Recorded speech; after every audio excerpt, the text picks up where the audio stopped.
Boxingego here. If you like this video, make sure you hit the like button and also subscribe to the channel and hit the bell icon on the top of your screen to get notified when the latest new content drops.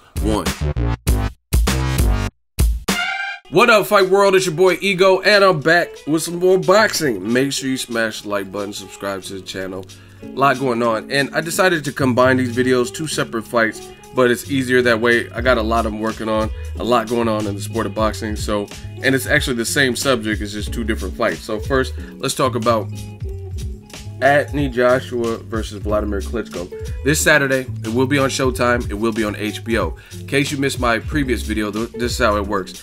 Klitschko had a contract, a multi-fight deal with HBO. Joshua had a multi-fight deal with Showtime. Both networks, HBO and Showtime, were both interested in picking up this fight. It's 90,000 people live at the Wembley. It's a big fight for the heavyweight division. It's a big fight for boxing, and it should be explosive. Both guys are strong, power, muscular, and things like that. So both networks wanted it. They couldn't reach an agreement. No one wanted to give the fight away. Like HBO didn't want to just get outbid by Showtime and have their fighter Klitschko on the other side and they reap all the benefits and make the money, and the same thing with Showtime. So they came to an agreement, and basically the live feed is going to be on Sky Sports in the UK, but if you're in the States, you get to watch it if you have the Showtime package in real time when it's really on in the UK. So for me in California, it'll probably be on 4 p.m., 5 p.m., something like that. Don't quote me on it.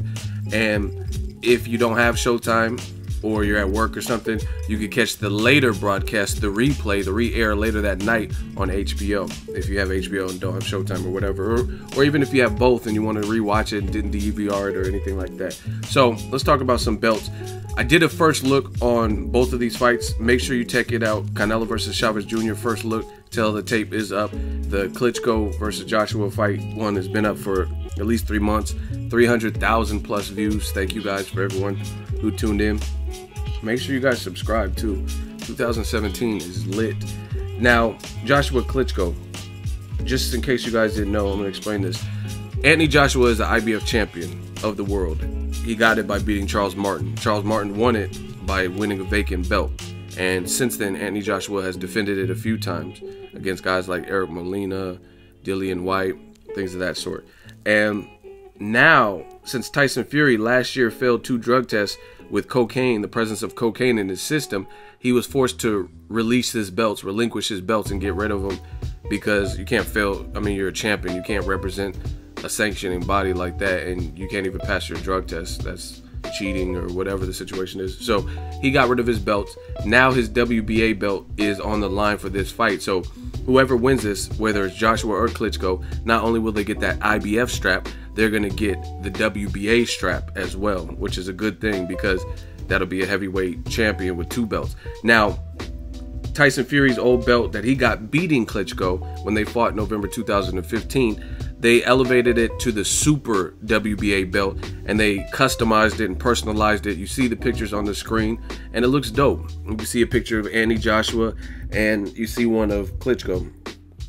And the thing is, I watched this special, I don't know what, I think it might have been the WBC, but these handcrafted belts, it takes a lot of man hours to create. I didn't realize how much work went into it. I mean, I'm not a belt maker. I don't make belts. I don't work for WWE or boxing like that, so I didn't know, but they put a lot of time and effort and money into making these belts. Like you probably, the average person just sees them and you just, oh, it's a belt, but it actually takes a lot of labor to create these belts. So it looks dope to me, and more importantly, it's a good fight. It's a good fight this Saturday, Showtime on HBO, Sky Sports, and it's a good fight for boxing. And we'll see, is it going to be the young hungry lion, or is the old dog going to show us a new trick in that fight with Joshua Klitschko? I'm geared up for it. I'm looking forward to it, and the winner can definitely go on to a great fight. Luis King Kong Ortiz is supposed to be the mandatory for I think the IBF for the winner of this fight. Deontay Wilder has said he wants to unify in several interviews. So let's see what we can get. Joseph Parker, he's going to fight somebody. I don't even know the dude, but even though Hughie Fury bailed out with injury, they replaced it, so he's still going to fight. So hopefully we get some unifications. Maybe even at the end of the year. I'm not really considering Tyson Fury. He say he wants to come back. First it was like May, then it was July, but we got to see how that goes because he still looks out of shape to me. And saying and clearing it up with the hearings and all the stuff he has to go through, that's the real task at hand, not just getting on Twitter like, oh, I'm coming back, because you said you were coming back in May, and we know you're not coming back in May. You haven't even lost enough weight. So good news for the heavyweight division. Moving on to Canelo versus Chavez Jr., another good fight, big fight, and boxing is hitting us off with these fights back to back. I mean, I just got back from New York the other day. Berto Porter, that was a good card. Charlo had an amazing knockout of Charles Hatley, and that was a good fight. The Sean Porter win gave him a WBC mandatory shot at Keith Thurman. I don't know when that'll happen, but it was an eliminator fight. So it's just a lot of good stuff. And then next week, or this week now, but the very next week after the Berto Porter fight, we got Anthony Joshua Klitschko, another great fight, 90,000 people. And then I believe the next week after that, Cinco de Mayo weekend, and you got Canelo versus Chavez. So it's a lot of good boxing. Speaking of Canelo Chavez, big fight, big money fight, interesting weight. I keep saying it. I'm going to keep saying it. That's how I feel. Weight is a huge deal in this fight. You got one guy who couldn't make higher weights, and now he's coming down to a weight he hasn't had to make in years. And then you have Canelo, and we don't know how he's going to perform with the added weight. So a big fight. Now the WBC announced, and they have the pictures, which you see on the screen, of the belt. They have a commemorative belt because this fight is in between middleweight and super middleweight. It's at a man-made Canelo weight, super Canelo weight or whatever, 164.5. So it's not really a weight division per se. It's north of middleweight, but it's under the normal super middleweight. So the WBC went on and made this commemorative belt just for the occasion. It's like a Cinco de Mayo festive looking belt that you guys see on the screen. And some people feel different types of way, but this is boxing. It's a business. I mean, it just goes to show you that when you have power, when you have pull, when you have a big fight, strings get pulled. And that's just what it is. Oscar De La Hoya has a very good relationship with the WBC and the Suleiman family. He was once a holder of that green belt when he fought professionally. He has plenty of fighters that he's managed and promoted that have had that belt, things like that. So it just, like I said, it's kind of politics. Some people are mad and angry that, like, damn, why did they get a belt and it's not even a real weight class? So you let me know how you feel about it.